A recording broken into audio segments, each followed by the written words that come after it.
Salutations! Welcome to the Film Mages Podcast, where the popcorn is our ammunition, the couch is our foxhole, and the cinema is our place of worship. Now let me see your war face. Ah! Where we juice one another. Are we recording yet? I recorded right after you said where we juice one another. Really? Juice Yep. Executive Committee. The Juicy Executive Committee. The only makeup I use is Juicy Couture, because I like juice. Get juiced, brother. Get juiced, brother man. You are my man, brother, and I juice you. You juice me?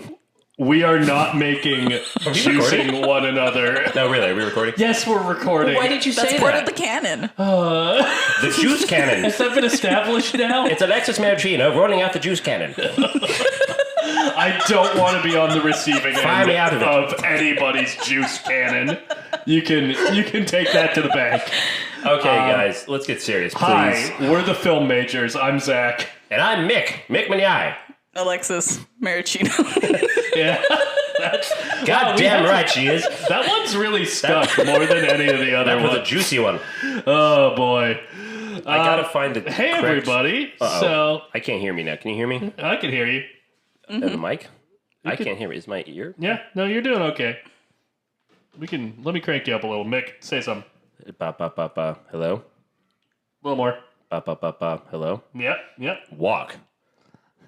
Crossing. Oh, there it is. Okay. Sorry, guys. God. Yeah. Little technical difficulty here at the juice It's all table. good. Also, I'm gonna little behind the scenes feature. There's a filter I'm gonna pop on this. It's gonna crank our levels down a little bit. It's gonna be nice. What filter? What's the It's the filter? podcast voice filter for podcast voices. Oh. Is that a And real actually, thing? no, legit, it has worked wonders on this podcast. I've been very pleased Does with it make us sound like Dan Rather? I'd rather you didn't ask me that. I haven't listened to any of the recent episodes, so I don't know how your editing skills have been. There you go. They've improved. Have they? I listened. Yeah. That's good. Yeah. By the way, I've got some literature for you guys, if you wouldn't mind. Just, I've got that for you, Alexis. I've got this for you, Mick. Hola. The world needs more OTs. Yeah. What is that? Is this Scientology? No, it's just a groovy org that you should maybe It pay is. some attention God to. damn it. This is Scientology. You know I'm going to read this now. Yeah. American Saint Hill Processing. Dun, Yeah. dun, Well, you know. Scientology answers. What is happening? Are you asking Scientology what's going on? Yeah. Oh! I was Booyakasha! You gotta be much faster than that. As soon as I said that, I was like, "Oh, I should have taken that opportunity." That to was say- your chance. That was my chance. That was your good. That opportunity would've right been there. I fumbled it at the 10-yard line. That's a Sure. sports. Sure. Is that correct? Yeah, man. Why not? Wow. Do either of you watch? No. No. So none of us I've seen it can around. confirm nor deny whether or not that was the proper way I to can say neither that. confirm nor deny sports balls. Yeah. Other balls? I've seen Spaceballs, and I've seen Dodgeball. There we go. I know you've seen other balls. Those are, he sure has. Back at the juice table. Oh, yeah. The Juice Executive Committee. Welcome to the juice bar. Population us. So, speaking of juice... See, if you just lean into it, Zach, you can have a lot of fun with the juice. Exactly. See, Alexis knows. Alexis Maricino. Don't worry, we all share juice. To keep this podcast going, somebody's got to stay dry. Yeah, So what is going on? Well, That's for a one damn thing, good we're question. all in the same room. That's Incredible. great. No, this Okay. actually Once this again. feels really nice. Yeah. It's been a while. It's been a long while. And I'm glad we're all here again, Yeah, Mick Monkey. sharing the space. I'm back from Florida, and I had the most Florida experience I wanted to tell you this. So we had a PA, I'm not going to say who, drop the DP, director, producer, first AD, and I off the airport before we leave. And he wasn't a very good PA. But anyways, so he drops us off at the airport, and he gets out, and he goes, guys, I would never forgive myself if I never asked you, can I edit your film? Or can I at least be an editor? Because that's what I want to do with my life. I want to be an editor.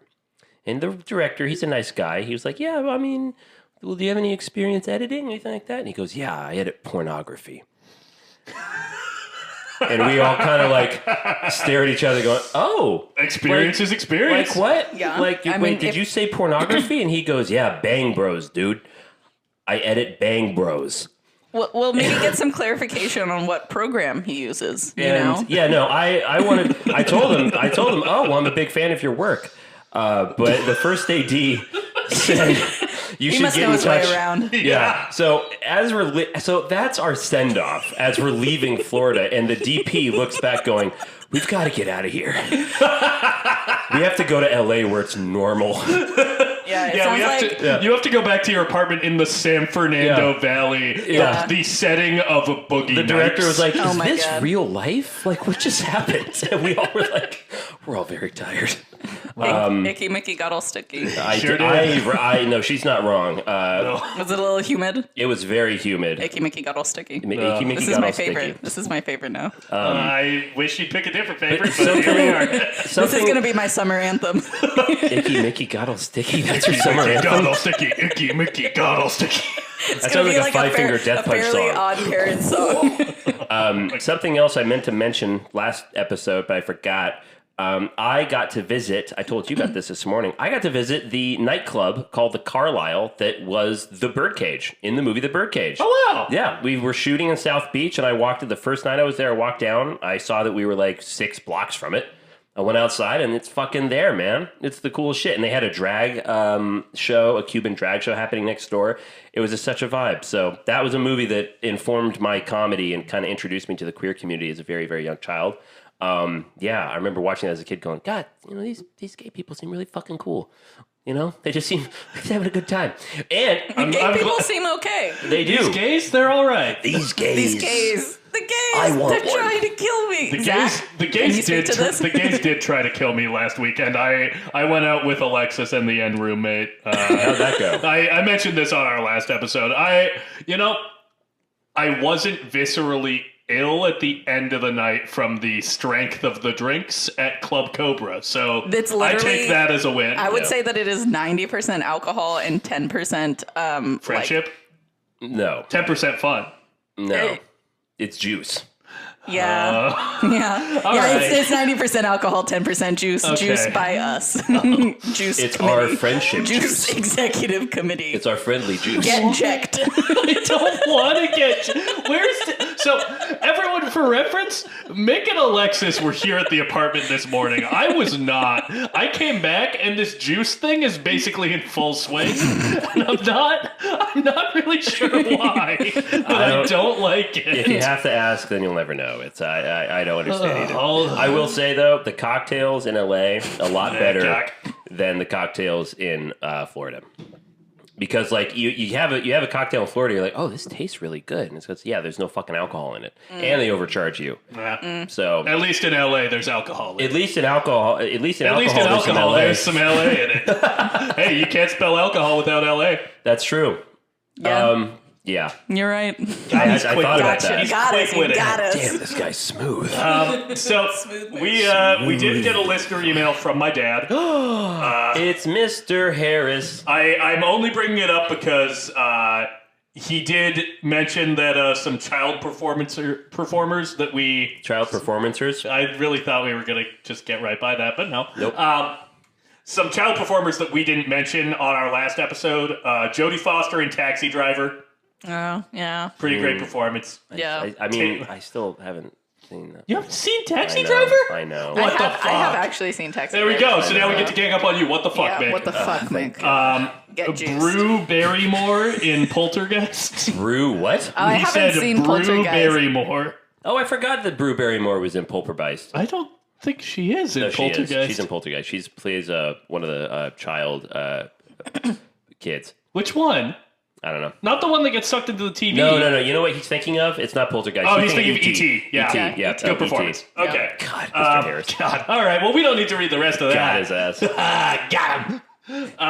Did your dad say anything else? Was No, that it was mostly Daniel Radcliffe, Emma Watson, the Harry Potter It's movies, just him Tatum listing. O'Neal. It's just him listing children. Yeah, it's just him him listing. deeply uncomfortable with my fixations? Didn't mention that this time. Oh, I think great. your fixations were somewhat mitigated on the last episode, but I'm sure we'll be hearing about this juice thing. Mitigated fixations. I'm sure some member of my family is going to comment on this. Yeah. So, have we seen any movies, guys? Yes. Cool. I with you saw Beau is Afraid. Well, did you really see Beau is Afraid? Yes, I did. Okay, here's my problem. I got back into LA. I got to LAX, and about 4 hours later, I'm in the movie theater watching a 3-hour Ari Aster horror comedy at 8 o'clock. Yeah, exactly. At 8:30 p.m. At 8:30 p.m. I tried to rally, but sadly, I did fall asleep for a solid half hour at least. You did not see the movie then. During the middle, and it was on and off. Yeah. It was on and off. But the first part I really enjoyed. The last part was very strange, but I will have to rewatch it. But I will, have I really seen it? Not really, but I saw most of it. And what I did see, I thought was very disturbing and also very hilarious. I was laughing out loud the first hour. There were some solid jokes in there. But you actually saw the whole picture, so take it away. I really, really enjoyed Beau is Afraid. I want to revisit it because I think on a rewatch, I'm either going to love it or it's going to diminish significantly for me. Right. I thought it was absolutely hysterical. I have to admire a director just taking his, clout that he's gotten from having 2 big hits and making something that is not for anyone but himself. Yeah. It's bizarre, it's gross, it's upsetting, it's long. Unapologetically director's cut. We had people walking out of our theater. But that was not because of the movie. Interesting. I think it was. No. That was because the cop came in and told someone, you need to stop. You are bothering people. And was like shining a flashlight. Oh, is that what that was? Yes. So you were so engrossed in the fucking movie, you missed it. Interesting. There was an active shooter in our theater, and you missed the whole thing. Well, No, for real, though. I made it. When this cop comes in and started flashing his light, so many people got frightened and left. Which is maybe I was just really tired, but I was kind of frustrated. I was like, really, guys? Come on. Wow. It's just a cop and shining a flashlight. I'm sure it's fine. And it was fine. It was totally fine. Most people left because of that. Interesting. Because I saw a few walkouts earlier, a few scattered people. I don't know. Our audience definitely was not enthusiastic about it. Yeah. But they were laughing a lot. Yeah, chunks of them. Yeah. Nathan Lane's great. Nathan Lane kills. Joaquin Phoenix, I think, is fantastic. great. There's a great cameo in it. Yes. Yeah. Which we won't mention. You know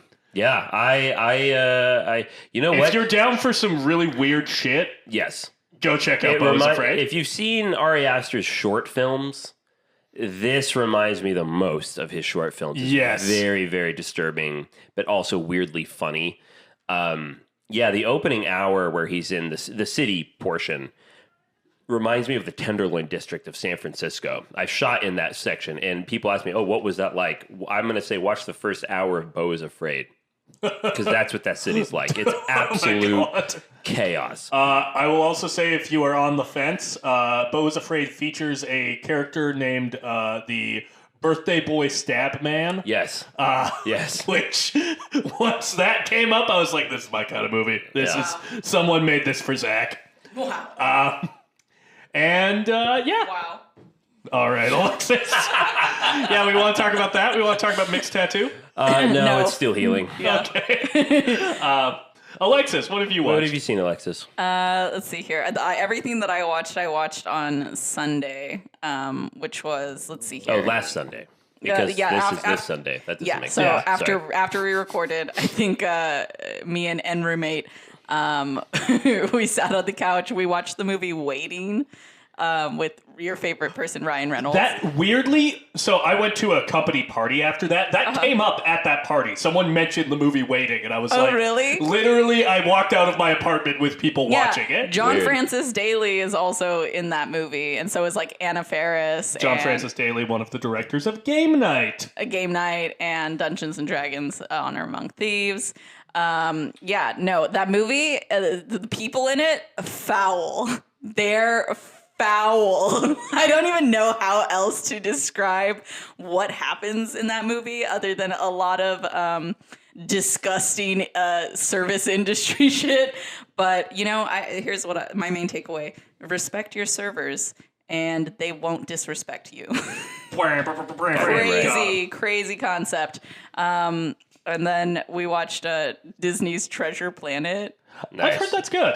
You did? You've never seen it? I've never seen Treasure Planet. Oh, man. I love love that movie. growing up kid. Yeah, that movie used to make me cry. Jesus.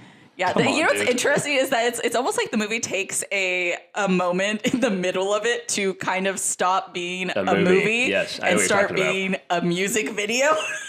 Is it? Interesting. Because there's an original song in it, and it's like a montage scene of like kind of explaining this character's backstory of like, like losing his father and blah, blah, blah. But it's like, it's really done as if it's a music video because it's an original song with a dialogueless montage scene that goes on for 3 minutes long. It's a full the song. full song. Wait, and what's so it's the like song? it's a music. It's literally called. I think it's Jim's song. Jim song? About Jim. It's a About song Jim. about Jim. Wait, Jim like GYM? Like No, working out Jim, in a small the weird main gym? character's name is Jim. Jim. Wait, hold on. Jim. Wait a minute, hold on. The main character in Treasure Planet's name is Jim, the Yeah. hot guy. Yes. Well, yeah, it's an adaptation of Treasure Island. Oh, so it's called. Is his name it's Jim, called, too? It's Yes, called, okay. Jim, Oh Jim. my goodness! It's called "I'm Still Here." Jim's theme. By who? John Resnick. Resnick of the Resnick brothers. Yeah, but James Newton Howard does all the other music in it. Wow, but we this is literally just we love James Newton Howard. But this is literally just one original song in this movie. That's it. But it's like the movie stops being a movie and becomes like it a music becomes a video music shortly. video. That's Yeah, funny. that is very emotionally raw and like literally like always used to make me cry as a kid because I was like, ah ha ha, I also have abandonment issues. Ah ha ha. And those never came up again. Yeah, and then me and roommate, we went to go see Dungeons and Dragons Honor nice. Among Thieves. What'd you at think? Night. Yeah. I also fell asleep in the middle. Yeah. Goddamn. Come on, baby. I'm the only one out here not falling asleep Zach, during I movies. think you need to start being cool and just nap during the movies. Well, it was like Because that's the that new thing thing. where I you, can't do you that just 'cause like I you keep snore like a nodding off. motherfucker. No, you can't. You would literally like wake yourself up. Yeah, that's true. I have. Yeah. No, but like I kept like you know when you're like nodding off and you like kind of like jerk awake, that's what kept happening to me in the middle of this movie, and then I realized nothing really happened. So Yep. Yep, that is exactly my so experience. I think I gave it like a 3-star because I was like, yeah, it's okay. Wow. It was fun. It was certainly fun. The cameo was fun. Were I you love there little during the cameo. scene? What came? Oh, right. Can we Yeah. say it now? Yeah. Bradley Cooper. Yeah. So The little fucking man. funny. He's Little so man. fucking as a hobbit. Yeah. Oh God, that's some. I watched one other film. in What between other film recording. did you watch? Other than rewatching Army of Darkness, which Oh, fucking nice. rules. oh Bones, God, I gotta bones. catch up on that. Yeah, it's the most The new one's coming out. Very the most exciting. like Halloween store skeletons in any film. Amazing. It's so good. In terms of a film that I had not watched before, I watched Cameron Crowe's We Bought a Zoo. Oh God. And let me tell you, Wait. They did buy a zoo. swiftly that is becoming one of my favorite movies.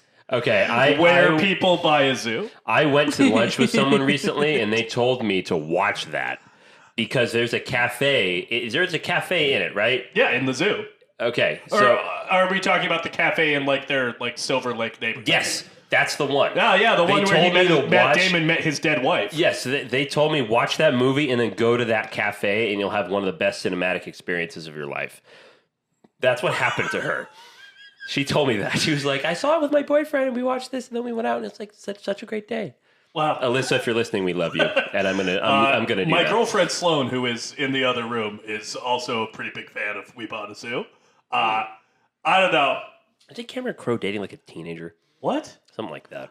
We can't say that without not? looking it up. Why?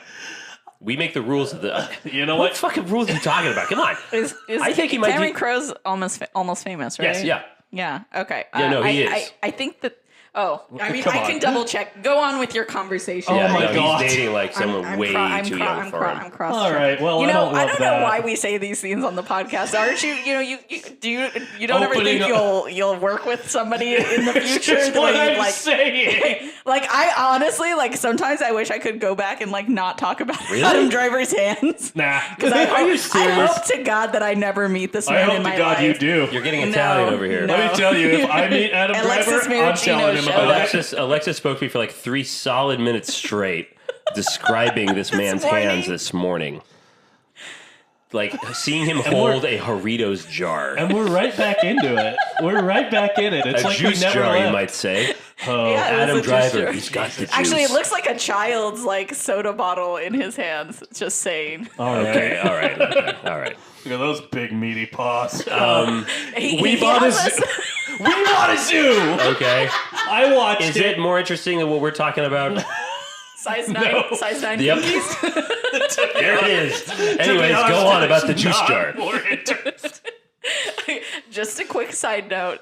His pinky finger God. is size 9, which is the same size as my thumb. So just, just You know, a cross-examination. People you listen know? to this show, actually. Wait, Because I've hang been on. getting people talk Yeah, to me I about think it. I think my thumb is a little more girthy than your pinky. Okay. Me and Zach are comparing the girth of comparing- our I have fingers. I You're have a comparing the longer girthiness pinky of their than appendages. I don't know. This was a beautiful moment. I feel really I wanna know- connected. Juice Executive Committee is really getting into their That was shit some good together. juicing right there. really mixing our fluids. Oh, God. Off the rails. Nick, have you seen any other movies? Yes, last night I saw Renfield. Oh, Yes, I did. what did you think? It's like Cocaine Bear, where when Nicolas Cage is in it, it's a goddamn 5 out of 5 film. But when he's That's not, what I've been hearing. when he's not Yeah. in it, which is a lot of the time, Yeah. it's very average. Yeah. But you know what? Okay, to be fair, it's not as awkwardly staged as Cocaine Bear was. Like, it's more competently directed. Yeah. But it's kind of like they tried to mix like John Wick a little bit, where you have this whole mafia underworld that's very theatrical and it's action film, and then you have Awkwafina, who has a relationship with Nicholas Hoult, and none of this have to do with Dracula. But Nicolas Cage, I'm telling you guys, is so good as Dracula. He goes Well, that's full- one of the roles he's been wanting I to play know. his whole life. He goes full Bela Lugosi. There's a fantastic opening to this film where it describes how Renfield meets Dracula. And what it does is it gives you a preview of a movie we don't get, but I want to see instead, which is kind of sad. But the good thing is, not only is Nicolas Cage really good as Dracula, but he also has a couple of moments, numerous moments, where he goes full Nick Cage. Where he just he gets to go on a Cage page. he does his thing. The cameras were just rolling. He's in his makeup and he's just chewing the fucking scenery. And it's those moments were fantastic. I saw it at the Alamo, and they had a special introduction from Nicolas Cage, and it was so cool. I just wish it was a better movie. Yeah. I haven't written my review yet. I think I'm gonna be generous with it and give it 3.5. But that's me being generous. It's mostly for Nick Cage. It's mostly for Nick That's Cage. kind of how I felt last year about The Unbearable Weight of Massive Talent. Okay. That's a movie I still that have to see that. I don't think is great. Right. But I think Nick Cage and honestly Pedro Pascal as yeah, well yeah. are both. Yeah, now Alexis is paying attention. Yeah. They're both very good in a movie that doesn't quite deserve them. Yeah, that's kind of how it felt. I don't know. As much as it's not for me, You should still see it. No, I do not want to tear I'm either of you gonna from go seeing see it. it. You have to see it because it's fun. At the end of the day, it's like Cocaine Bear, where it's like, how upset can I actually be? Because the goal of this picture is to just be a good fucking fun time, and it is. It's just not. yeah. Could have been great. Yeah. I feel like it's kind of a double-edged sword, Nicolas Cage being back in studio movies, because on the one hand, it's nice to see him like finally getting some fucking respect. Yeah. And have, I would say, some of the general public waking up to the fact that he's always been a great fucking actor. Yeah.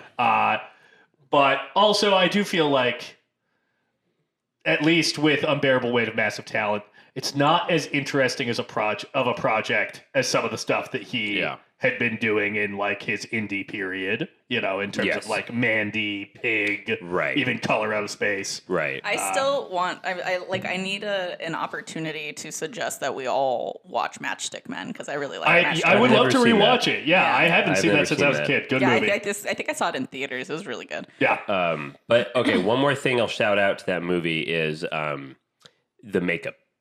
And I don't just mean his Dracula makeup. There are different stages of Dracula in this movie where I leaned over the person I was watching because she's a makeup artist. Yeah. I saw this movie with, and I whispered to her, like, it's so cool to see a new, like, kind of bigger budget horror action, whatever it is, and have it be not CGI creatures. Yeah. Where it's just makeup, layers of makeup. It's really gory in a really fun, hilarious sort of way. So it's worth it. It's a good date night movie. It's a good, just have a good time. Watch Nicolas Cage do what he does best. Watch Nicholas Hoult be very charming and very likable and be very good. I'm 50-50 on Awkwafina sometimes. I kind of liked her in this. I don't love her in a lot of other stuff, but she actually I thought was pretty funny. Okay. Yeah. Sweet. Oh, Also, so you're saying you did not love her in Crazy Rich Asians? I have never seen that. I still haven't seen it either. I saw her in Have you guys seen The Farewell? I was about to say I she's haven't seen that wonderful either. in The You Farewell. need to see The Farewell. The Farewell that's is like really that's good. absolutely a 5-star. That's a movie. great movie. It's Yeah. 24, right? Yes. Yeah. Also, a little bit of film news. Trailer for The Last Voyage of the Demeter came out. It played in front of. We're talking Dracula. Renfield. Yeah. I can't wait for that movie. Have you seen the trailer? Yes. Oh fuck. Looks great. I can't fucking wait. Yeah. It's a boat movie. It's a period piece. It has vampires in it. It's everything. I've already said this before on the most anticipated list. I fucking can't. I can't believe Boat Month is like creeping on the horizon. I don't know what you're talking about. That's not a month. We're not doing a boat month. Boat Month. No. What's Boat Month? Boat month, hardly know her. Driver. Just Nah. whiffed. Nope. Whiffed. Nailed it. Nope. Whiffed. Right on the head. God, how's he so good with it? He's so... scallywag sailing on the horizon. Stop it. Boat month coming. Relax. I want to put like a countdown on the wall till the Barbie movie comes out. Me too. Fuck yeah. Why I'm Oppenheimer wearing gets pink. that? I'm going full Barbie for this movie. I am going full black for Barbie and full pink for Oppenheimer. And I want to act in the really bathroom at the confused. theater. I want to act really confused when I leave the theater. Like, that's not what I expected at all. That was a very dark Barbie film. That's, you know what? Good bit. Gotta give it to you. Are we done? Any other movies? Any other news? News. Newseye. Bazinga. Bazunga. Let's get out of what's going on. Bye. Okay. So then, are we introducing our broad topic? Did we decide on what our broad topic was? I think we did. Yeah. Are you cool with our broad topic? I'm cool with our broad Are you topic. hip? Are we hip to it. Are we spreading the cheeks and getting right into it? Wow. Let's open them up. Let's do it. Alexis, what's Throwing our a big hot dog topic? down a hallway. Favorite meta movies. You can choose a comedic movie, but just favorite but question. meta movies. Yeah. What if I didn't know what meta movie was? Well, then you better fucking explain it. Get into it, Mick. No, Mick doesn't know what a meta movie is. Yeah, he don't. doesn't know. I'd like you to explain it, Alexis. You want me to explain it? Yes, it's your idea. To explain Oh, I guess just a movie that is self-aware of the fact that it is a movie, or characters that are self-aware of the fact that they're in a film, or I think it's a little bit more broad than that.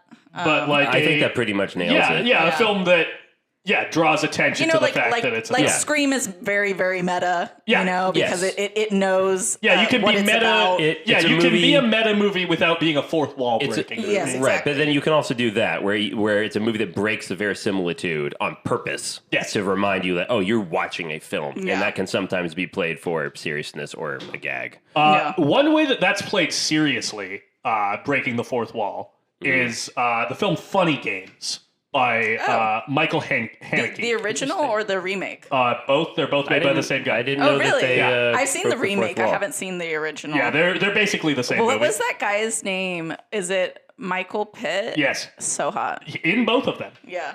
Is he in both of them? The killers Yeah. are played by You the should same watch actors. the original. What? The only thing they changed, right, is the American cast, Yeah. and then they speak English. Oh, Yeah. okay. This makes sense. But yeah, the killers in Funny Games, spoiler for the movie, are able to like rewind footage to Interesting. essentially trap their victims and kill them. So it plays as this like cruel joke that like evil can always triumph because it doesn't play by the same rules. So I thought that was an interesting way to do like a meta fourth wall breaking moment. That's so because meta. that's not typically how it's used. Usually, I would say almost always, Right. breaking the verisimilitude of a film Right. is done as a joke. Yeah, for the most part. Yeah. I think another one that I actually, the only ones that I could think of off the top of my head are comedies, which I will list. But one that is not, you could argue that Black Klansman does that right at the very end. Yeah, a little bit. Where there's a knock at the door, and then they just stare at the camera as the camera and the characters are being dollied down a hallway, and then it cuts to basically a documentary montage of Charlottesville. which Yeah. fucking hell. Yeah. I get pissed off just thinking about that fucking thing. Powerful ending of that movie. That's meta. Yeah. It's where the character's like, okay, so that was a movie. This now is- we're this taking you is to real reality. life. Yeah. We just we're reminding you that what you just saw is a fucking movie, but actually what this is about is not. Yeah. Yeah. You have another one? Anyone have take it away? Alexis? Let's see here. I mean, I always think of The Cabin in the Woods. Ooh, great. Solid one, yeah. Great choice. Yeah, I it's been a while since I've seen it, but that is the one that like immediately kind of like came to mind. I really enjoyed it. I think it came at a time when like there was kind of a sloth. Is that the It word? was a sloth. A sloth? A sloth? a slew, A sloth. a slew A of just sloth. like pretty mid torture porn horror movies. Yeah, in and, terms of like American yeah. horror cinema. It was kind of it was super mid at that point, and then like Cabin in the Woods came out, and I was like, oh, this is kind of refreshing, you know. Yeah. And another one that I can think of was Stranger Than Fiction. With yeah. Will Ferrell Yeah. and Emma Thompson, where she's writing a character in her book, and Will Ferrell actually is in the character. real world, and he is that character, and he starts to hear her voice over as narration in his Right. life, and he's like, what the fuck is going on? And she, you know? and she's gonna kill the character, which Yeah. is Will Ferrell, and Oh, he's like, interesting. I have And he's to like, not. I have to find you her. have to find her to stop her because I'm Yeah. gonna die. Yeah. Justin Hoffman's in that too, I think. Oh, really? Yeah. I saw it when it came out in theaters in 2007, so it's been a minute. Okay. But yeah, no, I really liked that. I I should check that out. Yeah. Yeah. I also have to commend you for making a good point about Cabin in the Woods, because that's a movie that I feel like I'm sometimes kind of hard on. I don't love it. I've often referred to. All right, dude. Not hard on like that, you fuck. I often kind of think of that movie as like mid Scream. Because Yeah. Scream, I feel like, is just such a think better meta commentary. When you put it into the context But of the yeah, time when that you it put came it, out, yeah, it's you a know? pretty Yeah. for a studio horror movie released in 2013. Maybe you know what? Maybe I do deserve. Yeah, I've always it. liked Cabin in I the should Woods. give it a little more respect. Yeah. Yeah, I mean, Yeah. like at the very least, they were trying something different than everybody kind of else was at that Right. time. You Yeah. know, so Yeah, you know what? Sold me. You're Sold me welcome. on You're Cabin in the Woods a welcome. little bit. I got to give it another watch. A couple of other meta films that are much more connected to the movie we're about to discuss. And in a way, the movie that we're about to discuss paved the way for these other films to exist. Is Leslie Nielsen's The Naked Gun, Yeah, which is a great meta comedy from that the movie's 90s. so fucking funny. So funny. There's just so many gags where it's reminding you, like, oh yeah, no, that is stupid how movies do this. Like, you know how there's a camera's dollying from one room to the next, but it's passing through a room, but you see the wall that divides the room is just cut there because it's a set. The camera has to go there. Yeah. And so there's one scene where all of the characters walk through the doorway, but our leading character, Leslie Nielsen, just walks around like through the wall because it's a set. It's just little moments like that where it's just like, yeah, no, fuck it. Like, We don't care. we don't give a shit. And then the other one is another fucking epic classic comedy is Airplane. That's another movie that really draws attention to the fact that this is just a silly, movie that I fell asleep stupid during. movie. Oh, Really? brutal. Yeah. Really? I was very tired. I think I might No have been a one- little no one high. trusts each other. I watched that. I watched that when I was a kid. That's a funny. That still I only holds saw up. it for the first time like a few years ago, and I fell asleep. So Another movie with some really solid meta humor in it is Monty Python and the Holy Grail. Oh, great Basically choice. every Monty Yeah. Python movie, but Holy Grail really has some like all-time meta moments. Camelot. It's only a model. Yeah, referring to the Camelot set as only a model. Yeah. Having The animator having a heart attack. There's a point where they're being chased by a monster, and then in the middle of this, the animator suffered a massive heart attack. Yeah, and that's how they get out of it. Yeah, that's how they get out of it. The bit where the narrator is stabbed by one of the knights. Yes. And then at the end of the movie, modern cops show up and Are arrest arresting the them cast. because for murder. Yes. Yeah. Yeah, all of great that bits. stuff is Terry really Gilliam. funny. And I think that came out before this movie. Did it? And I believe so. Hold on. No. Did it? When did Holy Grail come out? Because I thought that was... I don't know. Hold They on. would have been released right around the same time. Okay. dead air. Now This we're- is the first time I've gotten to say that. God damn This it. is so I think says exciting. something. I'm sorry. You want to fucking go? I will Oh, juice no. you. I will No, juice you our movie right came now. out 1 year before this. All right, well, we why beat don't the you Brits. fucking suck my we toes? beat the Brits by a year. Get a little jam and jelly on those patootsies. I'd like to juice I his did, toe oh, yeah, juice. that was the other thing I did. I got Toe a juice. pedicure yesterday. Hit the film, Did majors. you? Yeah, Why didn't you invite me? My teeth. Because my he did it with his- I was about to say- Because he did it with his partner. Because I didn't want you to come into the pedicure place and be like, hey, could you guys clean my pearly whites? Oh, God. That sounds just like her. I'm sick of you doing that. No, I would literally Can't take you anywhere. I put on because it's been warming up. I put on sandals the other day, and I was like, they're not looking great. See, you got to take care of your moneymakers like I do. That's Oh, goddamn did I right. tell you that I posted a picture of like my feet? yeah, Jesus. I responded to that. Okay, I posted a picture in the park, and like my feet were just like up barely in this photo, and I had no less than 5 Oh, different yeah. people message me for free. Oh, that's great. So then today, Sorry, Okay, don't do the- Quentin's don't trying do to the get gag. in. keep Don't that do man the out gag. of my recording Literally, studio. I'm fighting to Get get out the of door here, shut. Tarantono. I'm just really fucking into it. Sorry, guys. Jesus Christ. Yeah, no. So then today I was like, no more feet pics in the park because I went to the park again. I was like, people told me I shouldn't give away the goods for free. No, and you then I shouldn't. listed my Venmo. Nice. That's how you do it. That's how you get up in this I industry. think you I act really, like a like- fucking entrepreneur. I really hope that like the people that don't know me as well recognize that as sarcasm and humor. Yes. But then again, I wouldn't be opposed if they sent me money. I would in fact send them feet So, pics. listeners, if you are looking to purchase You feet have now said that on air. She is now soliciting. go ahead and shoot us an wide email. open for Shoot us business. an email at God. filmmakerspod@gmail.com. Let us know if you're looking for Wow. feet pics from Alexis, and we might respond, we might Jesus. not. Now we're gonna start getting some emails. Yeah, your dad's gonna be like, "Can Alexis stop?" I thought you were gonna say Mr. Harris is gonna be like, can I get some of those feed pics? I really don't like the direction this bit's heading in. What Oh, movie are we God. talking about, guys? Oh, are we off of our broad topic? Do we have anything else? I sorry to bother you. A meta movie.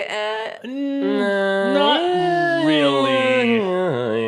No, I wouldn't say that that's like meta commentary on like filmmaking. Oh, for sure. Okay, so then we will move on to The our movie. Big topic big film. movie. The Big movie. arguably one of the best comedies ever made. Ladies and gentlemen, it is time to discuss the one, the only, Blazing Saddles. Cue the He music. rode a blazing saddle. He wore a shining star. Written and directed by Mel Brooks, and also with some punch ups from Andrew Bergman and Richard Pryor himself. Yep. Fire the man. So, Blazing Saddles is a satirical take on Westerns. Crafty railroad worker Bart becomes the first black sheriff of Rock Ridge, a frontier town about to be destroyed in order to make way for a new railroad. Initially, the people of Rock Ridge harbor a racial bias towards their new leader because he's black. However, Thank you for specifying. They warm to him after realizing that Bart was his name, and his perpetually drunk gunfighter friend, Gene Wilder, are the only defense against a wave of thugs sent to rid the town of its population. That's pretty good. Yeah, honestly, as Google descriptions Google go, watched this movie. Yeah. You know what? Google was like, you know what? Just Blazing Saddles. Yeah, gotta check it out. I'm going to watch this. Yeah, so Mick. Yes. This was your recommendation? This was my recommendation because, you know, at the end of the day, look, if we're going to have Comedy Month, like, it behooves us to discuss the best comedy ever made. This is definitely also a hat tip to our Professor Michelle. Yeah, Michelle loves this movie. Yes, and made a really good point about it, which we're going to get into later, about how this movie kind of paved the way for the meta comedy to exist. You could say it was sort of a torch to light the way. Yeah, you could say that. But I love this movie. I grew up watching it. I love Mel Brooks. I love his humor. I'm also a really huge fan of Young Frankenstein. Excuse me. Frankenstein. This movie is just so good. It still holds up. There are so many quotable lines. And like a really good comedy, the joke to minute ratio of this film off the fucking charts. Off the charts. It starts so strong and it ends so strong. I don't think there's a serious moment in it. No, not really. I can't think. And it's about racism. Yeah. And there's not a serious moment in it. And that, what's so great is how it spoofs. As I was telling you, Zach, like there are so many times in this movie where there are racially disparaging terms used throughout this film constantly. Yes. Yeah. Of all races. But the joke is on the white people. That is the joke. Yeah, the joke is the racist. The joke is how stupid racism is and just how fucking funny and how fucking stupid these white racists were back in the day and, you know, of any era. But yeah. It's just so great. There's so many great lines in this. I tried to take notes on it, but they're just it's hard to. Most of my notes are lines from this movie. Yeah. A man drink like that and don't eat and he is going to die. When? Yeah. That's so good. Gene Wilder's... Wait. Can I do my Gene Wilder quote? Please. Are we awake? I'm not sure. Are we black? Yes, we are. Then we're awake. And we're very puzzled. Yeah. Yeah. This is... So I had heard a lot about this movie as a kid because this is a favorite of my grandfather's. I don't think I watched this until kind of late high school, and it has been in heavy rotation for me ever since. I think not only did this movie obviously pave the way for the meta comedy, but in doing so also completely decimated the Western as a genre. Yes. And I think like part of the reason that it's able to do that so effectively is like it starts out by drawing attention to like things that were omitted from Western movies. Yeah. Like, you know, the railroad workers being exploited minorities. Right. The brutal racism. Just how fucking nasty the diet was. Yeah. Dude, okay, wait. When they fall into the quicksand and then they think that they're going to get, like, rescued and then they rescue the fucking handcart? The handcart first? Yeah. Unreal. Yeah. But, yeah, the movie starts with all of that. And then... that sure is lucky. We almost lost ourselves a $400 handcart. Yeah. But then the movie lucky. ends with just completely... tearing away the artifice of the Western movie as a whole. Yeah. And literally showing you the sets and the backlot. Yeah, it zooms out to the Warner Brothers The final backlot. shot being our two heroes riding off into the sunset on horseback and then hopping off their horses and then the getting animal into wrangler a fucking coming in limo. and taking the horses. Yeah. I think that, you know, there was no way for the Western to survive as the dominant film genre in American popular culture. after this movie. That shit sure has survived in my mother's heart, though, because I have we still love the Western, I of have course. heard the Rawhide theme song. Rawhide. I have heard that shit too many times in my life. Kill it. I walked into the apartment when Alexis was still watching it and mentioned how good the music is in this film. Mm-hmm. So a funny little story about that. The opening theme song of Blazing Saddles, which is a genuine great Western song. It rules. It rules. I was listening to it in the car It's today. a dusty Sloan bop. was not happy. So the story is Mel Brooks wanted a real, genuine Western theme for this. So to help sell that this is satire, and we're going to start this off like a damn good Western with a damn good song. And so they propositioned someone who is known for making, I forget the name of the guy. Frankie Lane, yeah. Like, hey, would you do this movie? He goes, no, I don't do comedies. So I was like, well, fuck. So then later, they pitch him a different movie. It's a different film. Completely. And actually, this is a serious comedy. Or, no, excuse me, a serious Western. This is a serious Western. And he goes, oh, yeah, no, that sounds great. And so he makes Blazing Saddles, and that's the theme we get, is they hoodwinked him with some classic Mel Brooks tomfoolery into making a genuinely good Western song for what ended up being one of the best comedies ever made. And that's probably Frankie Lane's most enduring song. Yep. Yeah. Can you name another? I know that none of us are like crazy big Western fans, but can you name another Frankie Lane song? I'm not even a Western person, and the song literally is a bop. so Yeah, good. it rules. Like at first, when you guys started like singing it like months ago, like I found it very irritating and grating on my. Well, I'm sure if we did it right now, eardrums. you would still find that the case. Probably. Should we most find likely. out? No. Okay. Yeah, Yeah, see, there let's it is. move on. There it is.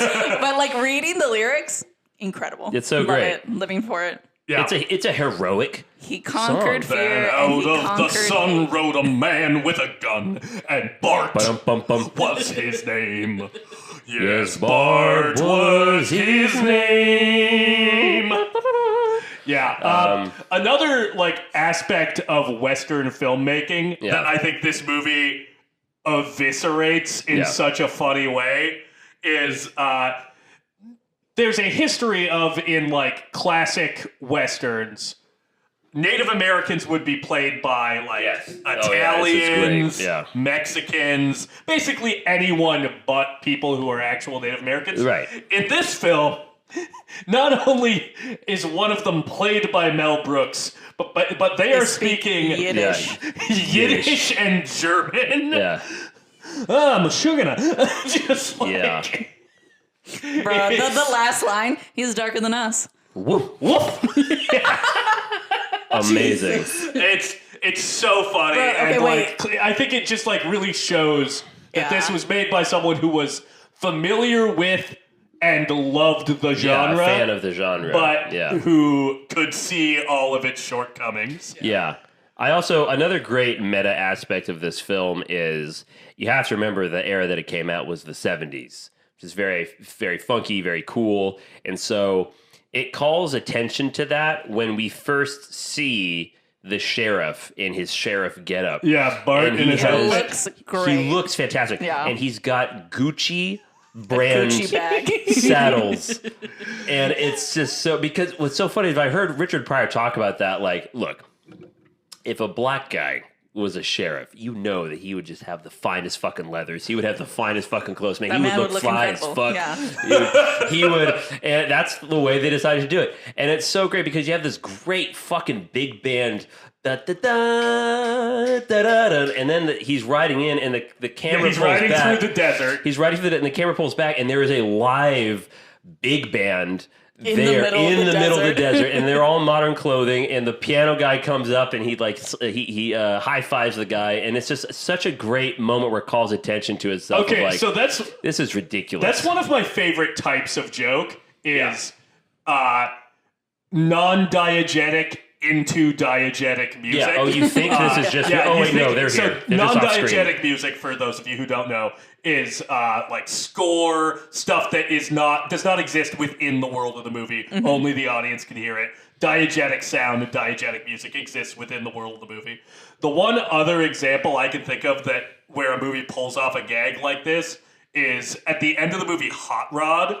There's a point where Andy Samberg and all his friends are walking along to do this big motorcycle stunt, and this song is going, "You're the voice, try to understand it." Right. And then it widens out a little bit to reveal that they're being followed by people who are singing this song. Yeah. And the song just builds through the crowd until somebody throws a trash can through a window and kicks off a riot. Interesting. That's a good movie. That's another gag that probably owes something to Blazing Saddles. Yeah. Because, that's the only other time I can think of where it's the non-diegetic into diegetic music gag, and it works so fucking well. Another great moment, and this was something that Michelle, our former professor, brought up, was how this movie was kind of the first of its kind to basically just say, well, look, obviously there are rules with storytelling that we've established, especially within a Western. There's a formula. And Mel Brooks basically has an issue in the script where it's, okay, they built a whole town. Great. But they're going to get there too soon, and they need time to make cutouts of themselves. So what could we do? Yeah, they build a bunch of flats. What's an obstacle that we can throw in the way of our racist bad guys? A toll booth. A modern toll booth. And I remember Michelle talking about, you have to understand the power of this as filmmakers, where they're just going, you know what? Fuck it. No. Logic, but here's the thing. We're going to throw something in it, but the characters are going to adhere to that logic. Yeah. Even though it makes no fucking sense. Yeah. Because when they get there, it's we need to send somebody back to get a whole shitload of dimes. Yeah, because it's a toll booth in the middle of the desert. You could go around it. Yeah, there is open land on all sides. Yeah, on all sides. You could just go around it, but nope, they're like, God damn it, no one brought dimes. Okay, we have to go back. And they're going in one by one by one because the gate keeps going down and then back up. And first of all, these are all a bunch of criminals. Like, they're literal Nazis. They're little Nazis in Ku Klux Klan, but no, when they hit a toll booth, they have to adhere to that rule. Like, oh, God damn it, we have to pay this. Yeah, little arms down. And what's so great about that joke is, first of all, the audiences have never seen anything like that before in comedy. Before then, all the comedy was in a way diegetic. It takes place within the world of the film. But this was a joke that completely just reminds you, oh yeah, no, you're watching a movie, because now we're doing something that makes no sense. There's no setup for this. It's just completely lunacy. But then it's a joke also on the characters, these racist white motherfuckers, because they're so stupid that they gotta adhere to it. They gotta adhere to it. Some rules are rules, goddammit. And that's just a great example of sort of, I don't know if I'm using this term correctly in this regard, but like magical realism, of just surreal aspects of comedy that they put in this movie that is just so great. And there's so much of it, but that's probably my favorite example, the toll booth. It's just so brilliant. And again, we kind of take it for granted because then movies started doing that left and right afterwards. Yeah. But it's important to remember, that's another reason why I chose this movie, is because I feel like we should all pay our respects to Blazing Saddles and everything that it did and allowed to do. I really enjoy the first thing that Bart has to overcome as the as the sheriff is getting the townspeople to basically like him, right? Yeah. And so you have Mongo,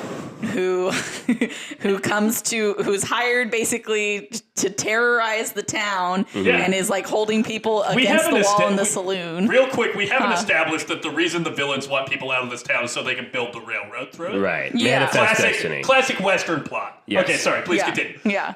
And so there's this guy, Mongo. He's holding a bunch of people basically hostage in the saloon. Bart needs to come crushing them with a piano. Yeah, he needs to come and save these people that basically keep calling him the N-word, and shunning him, and he's just been holed up in the sheriff's office. Yeah, they literally pulled guns on him when he rode into town. Yeah, and that was also so amazing. Yes. The way he got out of that was by pulling a gun on himself, and he's like, Is anyone going to help that poor man? Put your gun down, or the man gets it. God damn, that's a sure way to get him killed. Hold on, man. He's not bluffing. But yeah, then when he goes to stop So Mongo. when he goes to stop Mungo, he's like, what could I possibly do? Because Gene Wilder's character's like, you can't pull a gun on him. That'll just make him angry. Because Don't this shoot man him, is you'll just make him mad. hunked, huge, beefed up beefcake man. Yeah, he rides an ox, he punches a horse. Yeah, He's got that Cajun strength. yeah. Okay. Stop. Oh, what? I did not agree with that. Anyways, so he shows up as a telegram, like A candygram. A candygram. Candygram from Mongo. Yes, and inside the candygram is like an explosive. And Literally, after he gives it to him, it plays the Looney The Tunes Warner Brothers Yes. Looney Tunes. That's, you made a I think good that's, point. I think that's part of why Yeah. I love this movie so much and connected to it. Is when I was a kid, something that I would do usually at my grandparents' house is I would watch Looney Tunes on their TV. Yeah. It would play on Canadian television, and Bart is such a Bugs Bunny character. This is a Bugs Bunny movie. It is. It is. It One brings- person who is a trickster. Yeah. Who can manipulate the rules of the world. Yes. And who understands that he is the smartest guy in the room. Yes. Fucking with a bunch of idiots. Idiots. Yeah, no, it basically, that's what's so clever about this movie is that Mel Brooks basically takes the logic and the rules of the Looney Tunes cartoons and brings it into a live action Western. Yeah. And it's so funny. I mean, we're just a short stop away from some anvil landing on some character in this movie. Would not have felt out of place. It would not have felt out of place at all. No. But no, yeah, the whole candygram thing, that's fucking hilarious. But we should really talk about the kid. Wait, The Waco Kid? The Waco Kid. Yeah. Gene He had Wilder. the fastest hand in the West. In the world. Oh my God. Gene Wilder. is I so, love the moment where he's like, look at this hand. Steady as a rock. Yeah, but I shoot with this hand, and it's like raining all shakes around. the shit out of his other hand. That is one of the dumbest fucking gags in this. Yeah, definitely. It But gets that me shit made every me. Yeah, single that actually time. got me. This movie actually doesn't make me laugh that often, but that at first the stupidest joke made me laugh. yeah, There's it's just something so very good. charming about Gene Wilder. Yeah, He's very He good. gives such a wonderful performance in this movie. And also another little fun fact, originally Mel Brooks pitched this. He wanted Gene Wilder to play Hedley Lamar. Hedy Lamar? It's Headley. Hedley. It's Hedley.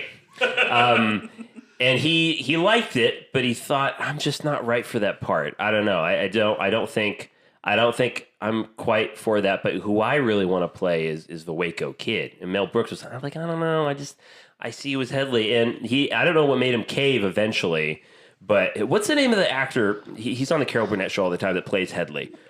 He's fucking incredible in this movie. Yeah, I'm glad we're talking about the cast of this Dude, movie. okay, I love the moment where they're like trying to figure out how to get these people out of the town, Harvey Korman. they're like, Harvey Korman and they're plays like, Hedley Lamar. kill the firstborn. He's like, too Jewish. Too Jewish. Too Jewish. That made me laugh. It's so hella good. hard. Also, when they when Hedley Lamar is trying to look for legal precedent to steal the land, Yeah. he goes, maybe there's a legal precedent, and opens up a book. Land. land. See, snatch. See, snatch. Yeah. So-and-so 7, United States Takes nothing. 0. There is a precedent. It's like a fucking sports game. Yeah, it's I love it. And there's the fucking other sports joke that's so funny is when Slim Pickens shows up for the first time and he goes, "What in the wild, wild world of sports is going on here?" Yeah, this is an incredibly cast movie. Like, Okay. Madeline Kahn Yeah. thank as you. Lily Yes. Von Stoop. Who is Yes. also in another one of my all-time favorite comedies. I'm so tired. Oh God. She is also Mrs. White in Clue. She Yeah. is, yes. She's That's one of so my. good. Yeah, she's so good in that. I need you to seduce him. Can you do it? Ha ha ha. Is Bismarck a herring?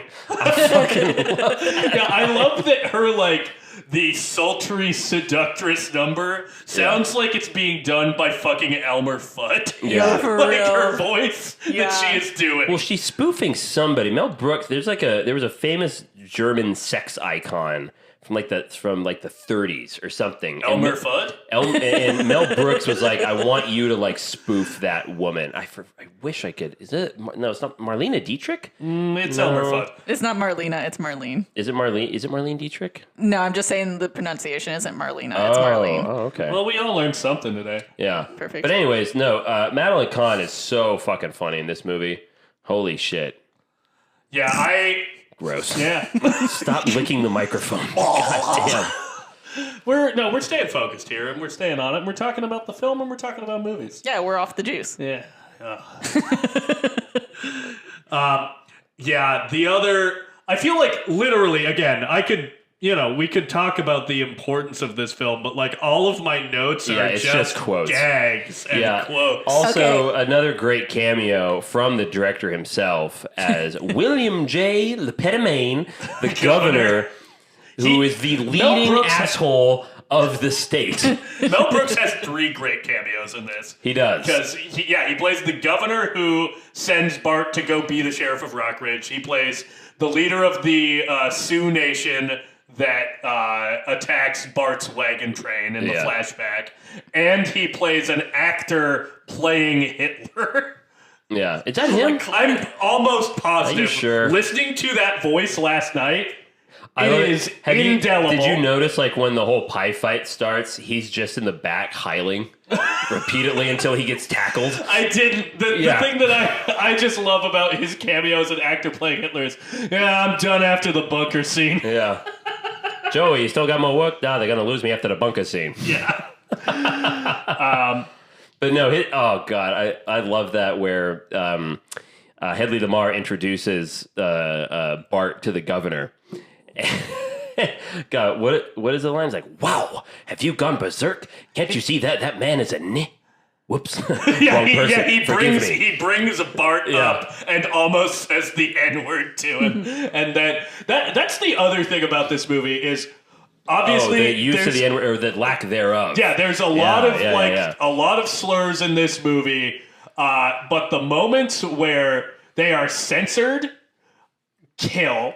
Because there's that one, and then immediately after when Bart rolls into town and Gabby Johnson, the town, like... With some authentic frontier gibberish. I don't know, the old prospector, I guess? Who knows? Looks out and sees Bart through a telescope and goes, the sheriff isn't... they said the sheriff is near. No, Robert, the sheriff is a bong. It's so dumb. It's always it never misses. Yeah, it's so goddamn funny. Man, I don't know what else. What else on this film, Mick? Okay. Or Alexis, to be honest. So there's a couple of little things that I'll mention just regarding the production of it is the scene where Lily von Stoop meets Bart and is immediately overcome with how, God damn, this is a hot black man. I'm going to fuck his brains out, essentially is what happens. And turns off the lights and says, is it true what they say about you people? And how you are gifted? And then zip. Oh, it's true. It's true. It's true. And then it fades to the next scene. However, the original cut was going to be, and this is a Richard Pryor line, which I'm really upset they cut, but you hear Sheriff Bart go, madam, you're sucking on my arm. Which also just plays into the gag that they do in that scene where she turns out all the lights and then she keeps bumping into shit. Yeah. Okay, wait. The other Richard Pryor line, though, that kills me is when they trick the KKK members to going behind Thank you the for rock. mentioning that. And so, like, the Waco kid comes out and he's like, look, I got one. And then Bart comes out and he's like, where are all the white women at? So funny. Yeah. What's one thing a black man could say that would immediately get Ku Klux Klan guys to chase him? Where the white women at? Literally, one of my good friends, Darius, who is black, would pretty often enter rooms going, where the white women at? and it's so funny good. every single time. Okay, the other thing is the bean scene. Yes, where that they're was my all other. around. That was my other bit of trivia. There's a bunch of these like Western men, Yeah. right? They're Yeah, all around the campfire. And what was the only thing that they had to eat back in the days? Whole bunch of beans. Cans of beans. and what do they so wash then it down with? Black coffee. And so then they're literally just sitting there. One person burps, the next person farts, and then there's a whole line of them all farting around this fucking. Sing my angels. Yeah, so originally Mel Brooks talked about how apparently ever since he was growing up, he was like, I always thought about the diet that these guys had in the West. Tragic. And he was like, how has this never been... Say goodbye to your colon. He was like, how has this never been portrayed in film and television before? And so when he did this movie, he's like, I got to call attention to the fact that these guys were shitting themselves constantly. Yo, for real. But here's the thing. Here's a little bit of censorship story. So that is considered far too vulgar to play on the air. Are you serious? Yes. The farts? The farts and the burps. It's far too vulgar. That's like the most childish form of comedy. I don't know. My mom But think about might this. agree. What did television do? What did television do? Did they cut the scene? No. I've seen the television version of Blazing Saddles. Oh my God, You know what what the they fuck do do? they do? So every time a guy burps or farts and gets up, they have a horse neighing. So it's this big scene of guys just getting up and getting down. It's just That's whole... insane. That's the TV version of that, and it's so fucking stupid. That's why censorship is dumb. Oh my It God. sure is. Yeah, there's fuck. What was it? I was gonna mention. Also, I love the line where it's just calling attention to the fact that they're not in the right era, and he's like, "And now for my next impression, Jesse Owens." And then just fucking Runs books it. off. The part where what he keeps saying that people keep calling him Hedy Lamarr, and then he's like, it's Hedley, and then What the hell are you worried about? Yeah, It's Mel Brooks. 1874. You'll be You able can to sue sue her. her. Yeah. I must have killed more men than Cecil B. DeMille. Yeah, there's like a few like weirdly good like old timey Hollywood jokes. Yeah. Okay, but also at the very beginning of the movie, they're like, "Can you guys please sing some songs?" Oh, you know, yes. and Yeah. then they're like, "You want some Cole Porter?" Which is a white composer, Composer, yeah. because they're asking them to sing like slave songs, Slave songs, yeah. basically. Yeah, Like no, they're what's like the line "Swing Low, says? Sweet Yeah. Chariot." Yeah, he says, when you were slaves, you sang like birds. Yeah. Yeah, and then Oh they my literally God. sing Cole Porter, and they're like, "That's not what we were thinking." And Swing then Low, Sweet Chariot. make fools of themselves singing to Camptown Ladies. Yeah, literally. Oh my God. So many good bits in this. Yeah, I want to just run through a few lines that cracked me up, because we've talked a lot about like the main players, but like there's so many of the supporting players have good The gags. governor's assistant. The governor's assistant. Read it, you wild bitch. The priest, I think, Yes. kills his You're on your own, line. kid. His line when Yeah, they are yeah, getting yeah. ready to build the fake town overnight. Do we have the strength to carry out this mighty task in one night, O Lord? Or are we just jerking off? Amen. And everyone's like, amen. Like, what? Also, when Governor Lepedimane is shown a bunch of toys that they're Yes. going to use to Those little red try devils, to they buy- love toys. Yeah, to try to buy land from the Native Americans. And he goes, "Little red devils, they love toys. May I try one, please?" And then just starts playing with this bouncy ball. Yeah. And This then thing's can't do it. defective. This thing's defective. Yeah. Right At as the end, usual, he's like, sir. "Why are mine always warped?" Yeah. I fucking love Hedley when he's getting a bath. Oh my God, from, my frog. My mind is a raging torrent, flooded with rivulets of thought, cascading into a waterfall of creative alternatives. Gosh darn it, you use your tongue prettier than a $20 whore. Shit kicker. I love that Slim Pickens was able to make a career of being that guy. Yes. Because, like, that's not, like, a type that you would think would be in a ton of That movies. they got Slim Pickens to be in this and to play that role is so great. Comedy cowboy. Yeah, comedy. I mean, first time I saw him was in, first time I saw him was in Blazing Saddles, but he was in Dr. Strangelove. Dr. Strangelove. Playing, like, the same role. Playing the same kind of crazy cowboy type.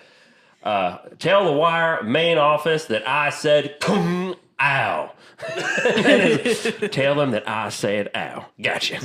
Oh, fuck. I So just many good love that, stuff. like, Hedley Lamar keeps, like, trying these different things to get these townspeople out. And one of the things is having Madeline Kahn's character, Yes. like, try to Seduce seduce him. Bart. And then she literally is, like, dick worshipping him. Like, Yes. by the time, like, he leaves, When I she's see like, you later, she's it like, depends no, on please how don't much be. vitamin E I can get my hands on. Oh, my God. Well, also the cut that you were talking about where the Richard Pryor line about sucking on his Yeah. arm. So after she goes, it's twoo in darkness, and then the screen goes totally black. And then we cut to the next morning. He's Bart eating is a eating giant the sausage. world's biggest sausage. Like a giant kielbasa. More Schnitzelgruben? Pizza, baby. Pizza. You are making a German spectacle of yourself. I love that Mel Brooks, a Jewish man whose parents, would have been like, adults during the Holocaust. Yeah. Just every chance he gets takes some time Yeah, you to got it. take the piss out of the fucking Germans. Dude, the fucking when she's doing her song on the stage, and then the guys come up in the back, and I was like, oh, there weren't enough Germans on screen. Yeah, no, you said that. I Yeah. agreed. And then it's also fun because it's like, oh, that's clearly like a uniform from World War One. Yes. Yep. I also love the line, and there's also a little bit of backstory to this, but when Howard Johnson goes, like, please, we need some order, and Howard Johnson goes, Nietzsche said that out of chaos comes order. The other guy goes, oh, blow it out your ass, Howard. So a little story there. Originally, John Wayne was supposed to be in this and give a cameo, and he said, I can't be affiliated with, like, a comedy Western. It's just not my image. But I heard that you have the line, blow it out your ass in it. So I can't be in it, but I can guarantee you I will be the first one in line to see it. I'm all, okay, I guess. Isn't he a racist? Movie, oh, absolutely. Yeah, so for that sure. would have been a weird thing. If Yeah, you think it about would've- it, can you imagine John him... Wayne appearing in the Western comedy, making fun of racism in Westerns. Which kind of is brilliant. That's That's super meta. That would have That been would have is been so the most incredible meta, meta. which is why I kind of wish he was in it, because it would have been be like, there opening night. God, so Wasn't good. he the one who like was pissed off that Sachin Littlefeather? He rushed the stage. Yeah, he tried to rush Oh, the stage gross. when a Native American woman accepted Marlon Brando's Oscar. yeah. Indigenous woman. Yes. Yeah. Man, they said you was hung, and they was right. Okay, wait. I had this weird moment. Wait, can I say the thing about Gene Wilder? Yes. Okay. If you Yeah, want. but you got it. Yeah, so when I was watching the movie, Mick came in the middle and he just like sat down and started quoting the rest of the movie basically for the whole time I finished I can't watching help it. it. Yeah, no, he literally sat there and started quoting the whole movie, like the whole like last 2/3 of the movie. Jesus Christ. And I was just like, okay, that's fine. But I was like, you know what? I don't know. I think Gene Wilder might be kind of attractive. You know, I was wondering who is going to take up the gauntlet from Adam Driver. It's Gene Wilder, folks. She's like, yeah, Timothy Chalamet is like as Willy Wonka. I mean, yeah, it's like 5 out of 10, but give me a 10 out of 10. Give me the Gene Wilder Wonka. I do like Gene Wilder and Willy Wonka. But no, like I was telling Mick that like when he has that line where he was like, then we're awake but we're very puzzled. Like I was looking at him and I was like, huh. And he's upside down, by the way. Red in the face. Did you enjoy the bit immediately after that where Bart goes, well, since I'm your host and you were my guest, what are your love that. pleasures? Yeah. And Gene Wilder goes, I don't know. I like to play chess. Screw. Well, Let's play chess. So Did you funny. enjoy that? I So enjoyed funny. everything that man had to offer. Wow. Well, it's always fascinating to learn more about you, Yeah. Alexis. This is The inner machinations This of my is why brain we'll is always a be very friends. it's a very fascinating Yes. landscape. A fascinating It's a landscape. barren desert, barren of morality. Yeah. but filled with men. Carnal pleasures. Filled with men on film. Something that I personally enjoyed, because I know all three of us have worked at the Warner Brothers lot now, right? Yes. You've driven by it. I've driven by it a bunch of times. I was noticing something this time around. So I actually think I might be working on that on this movie that I'm working on now. So maybe might I'll be there in a working few weeks. on the lot. Yeah, Oh, I think great. just for a couple days. That's yeah. great. First of all, Warner Brothers lot is my favorite lot that I've worked on. Yeah, I love the I'm with layout. you. It's so easy to get on. It's just I don't know. I love the Warner Brothers lot. It's so great. But again, I grew up watching this movie, and it's so kind of cool. Where you kind of have like a pat yourself on the shoulder kind of situation as a film fan of that famous scene when all hell is broken loose and the huge fight between the male dancers of Throw Out Your Hands, the French mistake, the French mistake Throw dancers. out your hands, stick out your toes. And all the cowboys are fighting, and now it's pouring out into the streets of Burbank. And I always remember that scene, just laughing so hard as a kid. And now, as I watch this as an adult, I'm like, oh my god, yeah, that's the security checkpoint. That's where I have That's where I go to work. Go to work. Yeah, and it's so cool because then the camera pans over to Hedley Lamar calling a taxi, and I'm like, I've walked up that fucking That sidewalk. is where I have parked. Yeah, exactly. Like literally, where Hedley Lamar is picked up in a cab at the end of the movie. Yeah. There is a parking structure that I have parked in multiple times this year. Yeah, it's just kind of cool. I don't know. As you know, we're all film fans and we work in the industry. It's cool that a movie that we grew up watching is like you just get that little moment. So I'm good. I'm proud of us, all three of us. Good for us. Good. I didn't grow up watching this movie, but still, you know, you're still living the dream. yeah, I'm living the dream. You're living the dream. You live in the dream. I've always said that about you. My dream was just to get out of my hometown and have my own place. So honestly, I have achieved my dream. See? Hey, I love that. See, fucking, what's his face from fucking, No, this is good. yeah, this is good. Keep No, going. fuck What's it. his face? No, fuck it off. Never mind. His name is A Wonderful Fuckface? Life. It's a Wonderful Life. It's a Wonderful Jimmy Life. Stewart. Jimmy Wow, Stewart. What's his going name? on? George Bailey. George Yeah. Bailey. See, you did what George Bailey couldn't. You escaped his hometown. You escaped George How- Bailey's hometown. How dare you I still put maintain. down my man, I still George maintain Bailey. that George Bailey got my fucked. angel. Sing, my angel. Okay. So are we closed on Blazing Saddles, guys? How are we feeling on this? I'm feeling pretty good. I'm feeling good about it. I'm so happy I got to rewatch this movie. It's a pleasure to view I this feel film. like this episode is mostly just kind of us heaping praise on this film because it's so fucking funny. I have no critiques. Yeah, I that's- can't critique No, it. no notes. Yeah. No notes. So glad we got to watch it, guys. If you have not seen Blazing Saddles, It's on HBO Max. you gotta watch it. Yeah. You've gotta watch it. It is pretty good. All right. So What's our next for picture? next week, we had a great idea. Yeah, we had an idea. We What's the decided idea? we needed one session of a tribute to the Mr. late Robin Williams. Indeed. And we thought a double feature Ooh. of Mrs. The Doubtfire Birdcage. and the Birdcage. Yeah. You've sold me. I That's have good. not. It was a drive-by fruiting. So Mrs. Doubtfire is a 1993 comedy which you can watch if you have a premium subscription. If you have a television. If you have a premium subscription to Stars, you can watch it, or you can rent it on Prime and YouTube. Stars Robin Williams, directed by Chris Columbus. And if you want to, I'm ignoring you. And if you want to watch The Birdcage, which is a 1996 comedy directed by Mike Nichols and also starring Robin Williams and Nathan Lane, you Hand me can my find parents' that. And Hank Azaria as Indeed. Agador Sporticus. Yeah. Delicious And, screams. You know. But wait, the shrimps. Screams. Oh boy. And you know, Fuck the shrimps. fucking Gene Hackman. Oh, fuck. Yeah, you can find I The love that movie Birdcage so much. on Paramount Plus, Showtime, and also you can rent it on Prime and YouTube. I'm so happy that you guys picked that because I was thinking of rewatching it because of having just worked in South Beach. This is another movie that I grew up watching, so it's going to be weird now revisiting it. Having seen The Birdcage. Having actually seen the fucking building. Oh man, I'm really fucking I just excited. don't know how I'll go on without my Pirin tablets. I just... What the hell are Purine tablets? It's aspirin. Okay, we'll get to this on the next one.